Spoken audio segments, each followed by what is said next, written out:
하나님 말씀은 사무엘하 11장 1절에서 5절까지입니다. 사무엘하 11장 1절에서 5절까지입니다. 제가 가지고 있는 구약성경은 478쪽입니다. 사무엘하 11장 1절에서 5절까지입니다.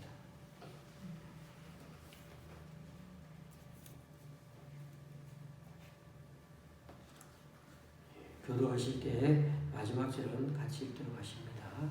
그 해가 돌아와 왕들이 출전할 때가 되며 다윗이 요압과 그에게 있는 그의 부하들과 온 이스라엘 군대를 보내니 그들이 암몬 자손을 멸하고 라빠를 애워쌌고 다윗은 예루살렘에 그대로 있더라. 저녁때 다윗이 그의 침상에서 일어나 왕궁 옥상에서 보내다가 그곳에서 보니 한 여인이 목욕을 하는데 심히 아름다워 보이는지라. 다윗이 사람을 보내 그 여인을 알아보게 하였더니 그가 아뢰되 그는 엘리암의 딸이요 햇사람 우리아의 아내 밧세바가 아니니까 하니 다윗이 전령을 보내어 그 여자를 자기에게로 데려오게 하고 그 여자가 그 무정함을 깨끗하게 하였으므로 그무로 동침하며 그 여자가 자기 집으로 돌아가니라. 그 여인이 임신하며 사람을 보내 다윗에게 말하여 이르되 내가 임신하였나이다 하니라. 아멘.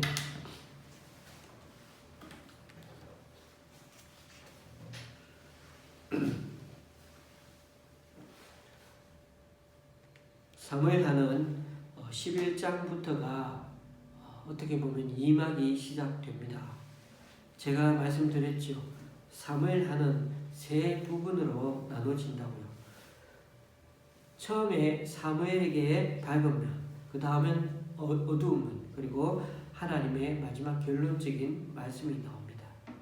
그래서 사울에게도 밝은 면과 어두운 면이 있었듯이 다윗 왕이라고 해서 예외가 아닙니다. 사울도 처음에는 사무엘 선지자가 만나보니까 참 보기 드문 효자 청년, 듬직한 신앙인처럼 보였습니다.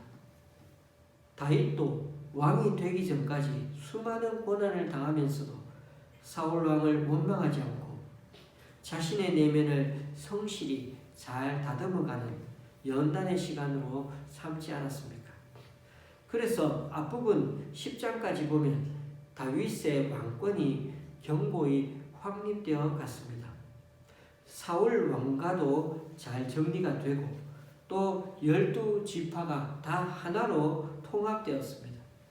하나님의 임재의 상징인 언약궤도 예루살렘에 잘 모셔두었습니다. 거기다 오랜 숙적인 블레셋을 몰아내었을 뿐만 아니라 동서남북에 있던 그 주변국들을 다 복속시켜서 이제 명실상부하게 가나안 땅 전체를 통치하게 되었습니다. 그런데 여러분, 사람의 인생을 한 문장으로 정리하는 것은 참 어려운 일인가 봅니다. 성경에는 가끔 다양한 사람들의 인생을 하나님 보시기에 어떠했는지 짧은 문장으로 평가하는 경우가 있습니다. 그 가운데 이스라엘 역사상 사람들이 가장 존경하고 좋아하는 다윗의 인생을 성경에서는 하나님의 마음에 합한 자라고 늘 그렇게 마음에 맞는 사람이라고 말하지 않았습니까? 그런데 또 한편으로 보면은 이런 구절도 나와 있습니다. 열왕기상 15장 5절에 있는 말씀을 제가 읽어봅니다. 열왕기상 15장 5절입니다. 이는 다윗이 햇사람 우리아의 일 외에는 평생에 여호와 보시기에 정직하게 행하고 자기에게 명령하신 모든 일을 어기지 아니하였습니다. 다윗이 햇사람 우리아의 일 외에는 딱 여기 걸립니다. 그렇습니다, 여러분. 우리가 가장 본받아야 하는 인물 중에 한 사람이 다윗일지라도 하나님 마음에 참 맞는 사람 같았는데도 하나님 앞에서 흠없이 산 사람은 아니었던 것입니다. 그런 거 보면 다윗일지라도 이런 정도라면 하나님 앞에서 흠없이 산 사람은 없는 것 같습니다. 하나님께 실수도 했고 불순종하기도 하였습니다. 전쟁 가운데 사람도 참 많이 죽였습니다. 피를 너무 많이 흘려서 하나님의 성전을 짓지 못하는 이유 중에 하나가 되지 않았습니까? 그런데 성경은 다윗의 인생을 평가하면서 다 좋은데 하나님 앞에서 도저히 지울 수 없는 한 가지 악한 일을 하였다고 그렇게 말씀을 남겨놓았습니다. 이스라엘 역사상 가장 훌륭한 왕으로 여기지는 이 다윗의 인생 가운데 도저히 씻을 수 없고 지울 수 없는 이렇게 그 평가 가운데 꼭 한 절은 남아있는 그 치명적인 오점을 남긴 사건이 바로 이 우리아의 사건이었습니다. 그런 점에서 우리는 오늘 이 다윗의 죄 짓는 모습을 보면서 어떻게 보면 우리들도 이렇게 죄 지으며 살고 있고 다윗과 같이 죄 짓는 순간에는 철면피가 될 정도로 자신까지 속일 수도 있음을 잘 들여다볼 수 있어야겠습니다. 그래야 위기를 맞아도 극복할 수가 있고 사울 왕처럼 파국으로까지 치달아서는 안 되지 않겠습니까? 다윗의 인생에 있어서 지우고 싶은 그런 순간의 이야기를 한번 해보겠습니다. 1절입니다. 그 해가 돌아와 왕들이 출전할 때가 되면 다윗이 요압과 그에게 있는 그의 부하들과 온 이스라엘 군대를 보내니 그들이 암몬 자손을 멸하고 랍바를 에워쌌고 다윗은 예루살렘에 그대로 있더라. 이스라엘은 겨울에 계속 비가 오는 기나긴 우기입니다. 봄이 되었어야 이제 전쟁도 다시 시작됩니다. 지난번 10장의 암몬과의 전쟁에서 이스라엘 군대는 승기를 잡았음에도 싸우기에 부적합한 계절이 그 우기이기 때문에 전쟁을 계속할 수가 없었던 것 같습니다. 그런데 이제 해가 바뀌고 다시 전쟁을 할 수 있는 상황이 되었습니다. 그런데 어떻게 된 일인지 다윗은 전시의 비상사태임에도 불구하고 요압과 군대만을 전쟁터에 탁 보내놓고는 자신은 예루살렘에 그대로 남아 있었습니다. 얼마 전까지만 해도 직접 군대를 이끌고 전쟁에 나갔던 다윗이 이제 부하만 전쟁터에 보낸 후는 자신의 왕궁에 머물면서 조금은 인생의 여유를 느끼고 있는 상황이었습니다. 전에는 다윗이 한 나라의 왕으로서 하나님께서 맡겨주신 그 백성을 바라보며 나갔지만 어느새 그는 마음에 죄에 대한 경계의 빗장을 풀고 하나님께서 허락하신 것 이외에 다른 것에다가 눈을 돌렸던 것입니다. 이런 걸 보면 겨울이라고 우기 때라고 그냥 집에 웅크리고 있기보다는 일부러라도 산책을 하면서라도 좀 우리는 밖에 나가 움직일 필요가 있습니다. 특히 요즘 시대 같은 경우엔 잘못하면 집에만 있으면 우울증에 걸리기 쉽습니다. 그러다 다윗의 눈에 자신의 욕망을 자극하는 한 장면이 들어옵니다. 저녁 시간에 목욕하고 있던 그 햇사람 우리아의 아내 밧세바의 모습이 왕궁 위에서 보니까 보이는 겁니다. 혈기 많은 때라서 이 젊은 다윗은 자신의 정욕을 억제하지 못하고 신하를 통해 가지고 밧세바를 데려오게 해서 그 여인과 동침하게 됩니다. 4절입니다. 다윗이 전령을 보내어 그 여자를 자기에게로 데려오게 하고 그 여자가 그 부정함을 깨끗하게 하였으므로 더불어 동침하며 그 여자가 자기 집으로 돌아가니라. 다윗이 불일 듯 일어나는 자기 감정을 억제하지 못해서 결국 발생하게 된 그 밧세바와의 불륜 관계는 어찌 보면 조용히 덮어질 수도 있었습니다. 그러나 문제는 밧세바가 임신하게 된 것입니다. 그래서 다윗의 마음은 죄를 은폐하는 것으로 더욱 강팍해졌고 자신의 잘못을 듣기 위한 그 방법을 찾으려고 이거 어떻게 하나 하면서 이리저리 머리를 굴리기 시작했습니다. 다윗이 우선 생각한 것은 저 전쟁터에 나가 있는 남편 우리아를 빨리 불려들여서 밧세바와 함께 동침하게 하면 그러면 되지 않을까? 자기 나중에 아이 낳아도 자기 아이라고 생각하면 되지 않을까? 그래서 지금 밧세바의 태중에 있는 아이가 다윗의 아이가 아니라는 것을, 그것을 아이가 아니라고 만들려고 했던 것입니다. 8절에 보면 우리아를 불러들였음 집에 들어가 발을 씻으라고 명령합니다. 여기서 발을 씻는다는 표현은 집에 가서 편히 쉬면서 아내와 동침하라는 의미죠. 또한 다윗은 그냥 그만 우리아만 보내는 것이 아니라 왕의 음식물도 뒤따라 보낸다고 합니다. 우리아가 먹고 즐길 수 있는 충분한 선물까지도 특별히 제공해주면서 선심 쓰듯이 그렇게 했던 것입니다. 그런데 우리아는 이런 유혹에 이러한 말들에 전혀 구애받지 않고, 아니 어떻게 보면 왕의 명령을 듣지 않았고, 결국은 다윗은 그 왕의 명령을 듣지 않는 이 우리아에 대해서 더 강력한 아주 잔인한 계획을 세우게 됩니다. 그 계획은 가장 치열한 전투 현장에 밧세바의 남편 우리아를 보내서 결국 그곳에서 전사하게 하려는 것이었습니다. 다윗의 계획은 전쟁터에 있던 요압을 통해 실행에 옮겨졌고, 우리아는 적의 성 가까운 곳에서 싸우다가 결국 전사하고야 맙니다. 다윗 자신이 저지른 일을 은폐하기 위해 결국 우리아라는 아까운 충신의 목숨만 잃게 된 것입니다. 다윗의 이 악한 계획으로 다윗은 마침내 자신의 뜻대로 모든 것을 다 가질 수가 있고 다 행할 수가 있었고, 밧세바도 남의 아내도 자신의 아내로 데려올 수가 있었습니다. 그러나 성경은 다윗이 밧세바와 우리아에게 행한 그 행동을 11장 말미에서 이렇게 결론을 내리죠. 다윗이 행한 그 일이 여호와 보시기에 악하였더라.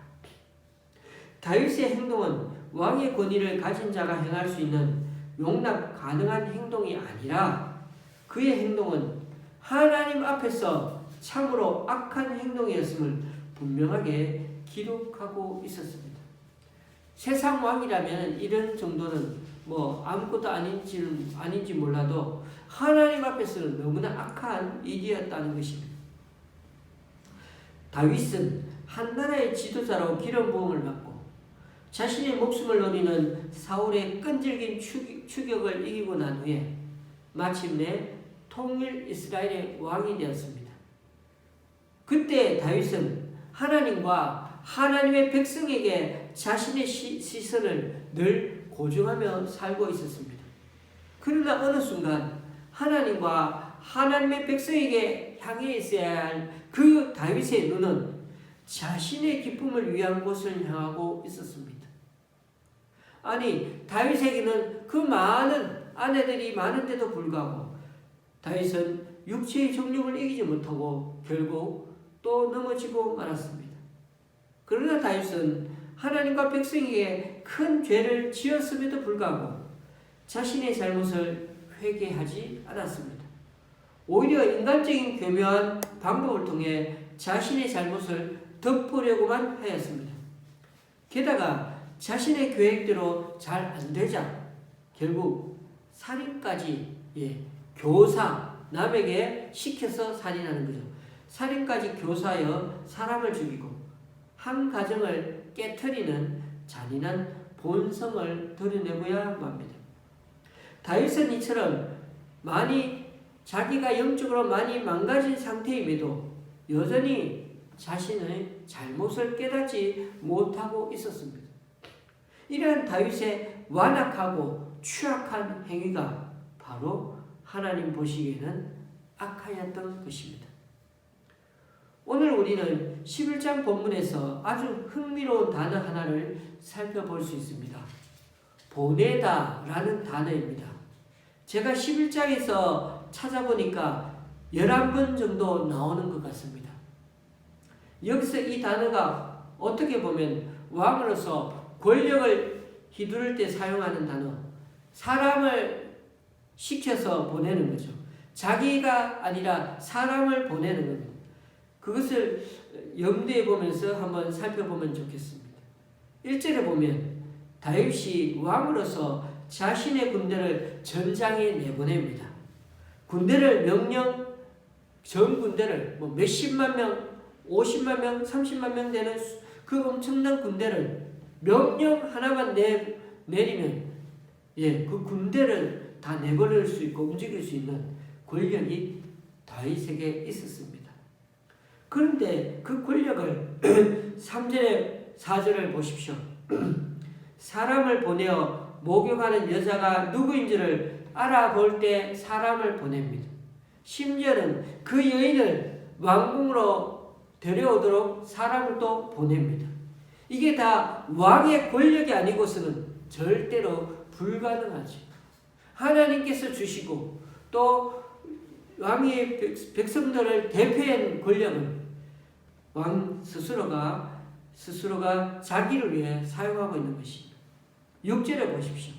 뜻하지 않게 임신한 밧세바의 그 문제를 해결하려고 요압에게 사람을 또 보내지 않습니까? 자기는 직접 하지 않고 다 사람을 보냅니다. 또 보니까 요압에게 기별한다고 되어 있죠. 요압에 기별을 넣었다는 게, 기별을 한다는 단어도 보낸다는 히브리어와 똑같은 말입니다. 그냥 그 사람을 보낸다는 단어와 같은데 번역만 그렇게 기별한다고 해놨습니다. 우리아를 보내라고 요압에게 사람을 보내가지고 왕의 지엄한 명령이 떨어지니까 요압은 어떻게 합니까? 또 우리아를 보냅니다. 얼마나 그 왕의 권력이 엄청납니까? 그런데 여러분, 다윗이 아무리 무소부재의 권력을 가졌어도 어찌하지 못한 게 딱 하나 있었습니다. 우리아를 자신의 집으로 보내는 것은 성공을 못했습니다. 아무리 집에 가서 편히 쉬어라고 해도 그것은 왕조차도 명령할 수 없는, 명령을 했는데도 듣지 않는 우리아의 자발적인 선택의 문제였기 때문입니다. 왕이 너희 집에 가가 자러 가는데 자지 않는다고 해가지고 벌을 할 수 없는 게, 왜냐하면 우리아는 전우회가 투출해가지고 전우 때문에 그렇게 하지 않겠다고 하지 않겠습니다.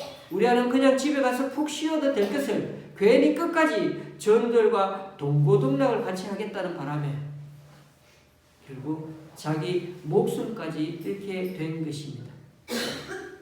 이쯤 되면 다윗도 자신의 부하의 중심을 보고서는 그래도 좀 어떻게 보면 양심의 간책을 크게 느끼고 하나님께 주님, 우리아는 저런데 제 자신이 참 이렇습니다라고 하나님께 엎드릴 법했는데 다윗은 12절에 우리아를 다시금 전장에 내보냅니다. 할 수 없구나 그러면서 내보내되 14절에 그의 손에, 우리아의 손에다가 요압에게 전하는 편지를 함께 보냈는데 그 편지가 사실은 그 편지를 들고 가는 우리아를 죽이라는 편지였지 않습니까? 결국 살생부 편지를 자신이 스스로 들고 간 꼴이 된 것이니 다윗 왕이야말로 얼마나 잔인하게 우리아를 죽였는지 모릅니다. 그 편지를 받은 요압은 왕의 명령대로 가장 치열한 전투에 우리아를 혼자 두게 해서 죽게 만들었습니다. 우리아는 그 명령대로 그냥 편지를 들고 갔을 뿐인데 왕의 명령에 의해 죽게 된 것이죠. 그러면 여러분, 왕의 명령이니까 요압 장군에게는 아무런 잘못이 없을까요? 천만의 말씀, 만만의 말씀. 요압이 아브넬 장군을 어떻게 죽였습니까? 할 말이 있다면서 조용한 곳에 데려가서는 갑자기 찔러 죽이지 않았습니까? 다윗이 절대로 손을 못 대게 했는데도 할 말이 있다면서 그렇게 죽인 적이 있는 그 사람. 예. 속이는데 아주 기똥찬 사람이죠. 또한 압살롬이 반란을 일으켰을 때 왕이 압살롬을 죽이지 말고 생포하라고 했는데도 그냥 죽여버리지 않았습니까? 그는 또 솔로몬 대신 다른 왕자 아도니아 편에 섰다가 죽임을 당할까봐 성막에 있는 제단의 불을 꼭 불을 딱 붙잡고 살겠다고 얼마나 바둥거리지 않았습니까? 그러니까 요압은 누구보다도 음모를 꾸며본 경험이 많고 다윗 왕보다 훨씬 더 악한 계획을 꾸민 적이 많은 사람이었던 것입니다. 자, 어쨌든 18절에 보니까 요압은 사람을 보내어 왕에게 자신이 잘 처리했습니다. 뒤처리 잘했습니다. 깔끔하게 처리했습니다. 마치 깡패 두목에게 행동대장이 보고하면서 형님 잘 처리했습니다. 이제 걱정하지 마십시오. 라고 하는 것 같습니다. 그러자 27절 다윗 왕은 우리아의 장례식을 잘 치러주고는 다시 사람을 보내어 밧세바를 데리고 와서 자신의 아내로 덥석 삼아버립니다. 여기까지 다윗이 자신의 권력을 마음껏 이용해가지고 사람을 보내 자신의 죄가 드러나려고 하는 것을 완전 무기하게 어떻게 보면 다 막아버렸습니다. 사람들은 이 다윗 왕이 감히 그런 일을 했을까라고 상상도 못하게 그렇게 아주 은밀하게 처리해버렸습니다. 그런데 여러분 어쩌지요? 단 하나 다윗도 막지 못한 게 있었습니다. 12장 1절 여호와께서 나단을 다윗에게 보내시니 하나님이 사람을 보내시는 것은 다윗이 막지 못했습니다. 다윗 왕은 사람들을 보내셨지만 하나님은 다윗 왕에게 선지자를 보내셨습니다. 하나님이 선지자를 보내는 것에는 다윗도 당해내지 못합니다. 다윗이 왕의 권력으로 다 자기 힘으로 할 수 있었는지는 몰라도 단 하나 하나님이 말씀하시면 꿈쩍을 하지 못했던 것입니다. 오늘 11장을 보면 다윗이 저지르는 죄의 과정을 한번 살펴보십시오. 너무나 야비하고 너무나 철저하고 얼마나 은폐를 잘 했는지 완벽하게 완전 무기하게 죄를 막아버렸습니다. 놀라울 정도입니다. 그리고 그의 죄에 동조하는 요압 같은 자가 있으니까 적극적으로 동조하는 자가 있으니까 다윗은 자신의 죄를 더 쉽게 합리화를 할 수가 있었던 것입니다. 여러분 오늘 우리는 이 말씀을 통해 어떤 교훈을 얻을 수가 있겠습니까? 첫 번째는 저는 이 이방인 출신 우리아의 험결없는 그런 신앙 정신과 행동을 통해 삶의 모습을 통해서 순도 100%의 유대인인 그 다윗을 그리고 우리들을 어떻게 보면 이 이방인인 우리아를 통해서 우리를 부끄럽게 해줍니다. 우리 자신을 다시 한번 되돌아보게 만들어줍니다. 아무리 술로 사람을 유혹하고 아무리 이 세상의 좋은 것들로 우리의 마음을 후려쳐도 나라를 위해 또 함께 싸우는 동료들을 생각하는 마음, 그 마음은 얼마나 귀합니까? 그것을 누구든 빼앗지 못했던 것입니다. 하나님은 어떤 면에서 이 우리아의 중심을 다윗에게 계속 보여주심으로 그가 다시금 양심의 가책을 느끼면서 회개하고 돌아서기를 원하셨던 것 같습니다. 만약 우리아의 죽음이 그저 개죽음으로 끝나고 세상에 전혀 밝혀지지 않고 비극으로 끝나간 사람들의 말로는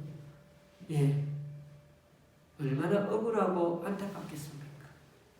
이것이 정말 인생의 마지막 말로 다 끝이라면 우리는 하나님을 믿고 싶은 마음이 절대 없을 것입니다. 그러나 하나님은 지금도 우리에게 이 우직한 우리아처럼 주님 위에 살아가게 된다면 주님은 반드시 그 이후의 결과도 주님께서 책임져 주신다는 것을 우리는 위안 삼을 수가 있는 것입니다. 우리와 같이 올바른 생각과 노력이 이 세상에서 성공이나 행복을 끝까지 보장해 주지는 못하지만 왜요? 죽었잖아요. 그러나 기억하십시다. 하나님만은 아십니다.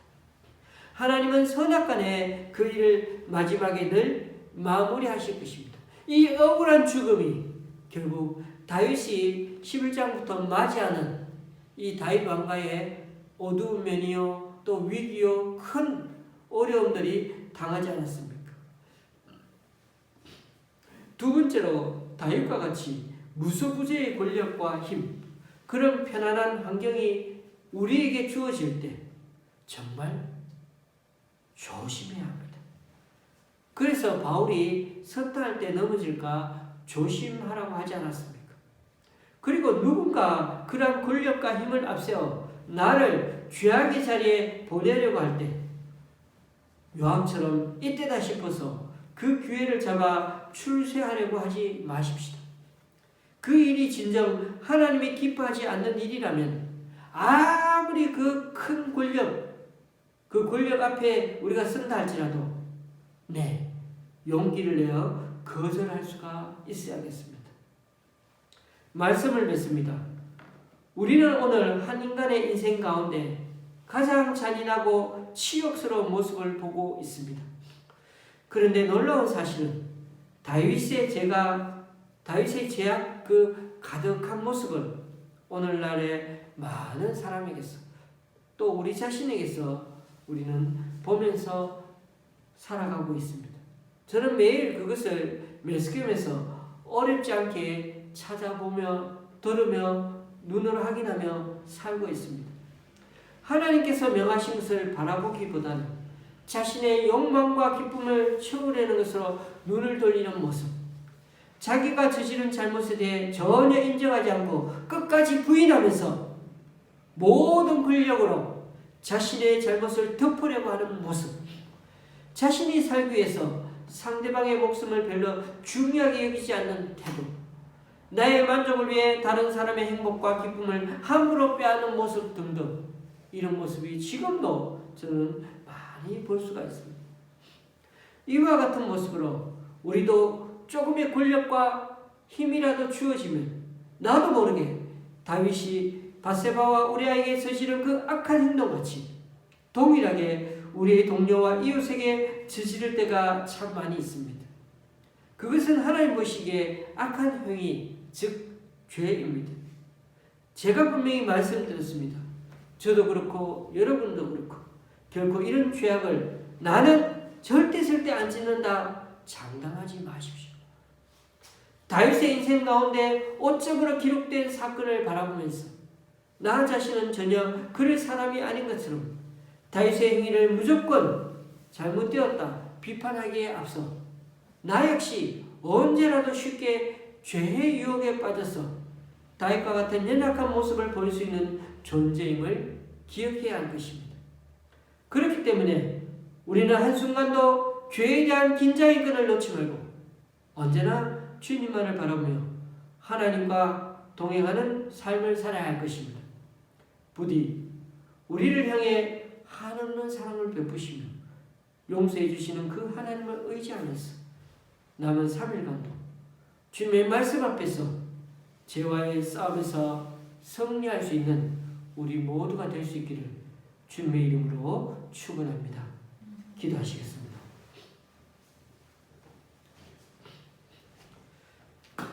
하나님의 사랑으로 우리를 지금도 이끄시고 인도하시는 하나님 아버지, 우리는 참으로 연약하고 쉽게 실패하는 자들입니다. 조금만 틈만 보이면 하나님이 아닌 다른 것에 눈을 돌리고 자신의 잘못을 회개하기보다는 그것을 덮으려는 노력에 급급하는 우리들입니다.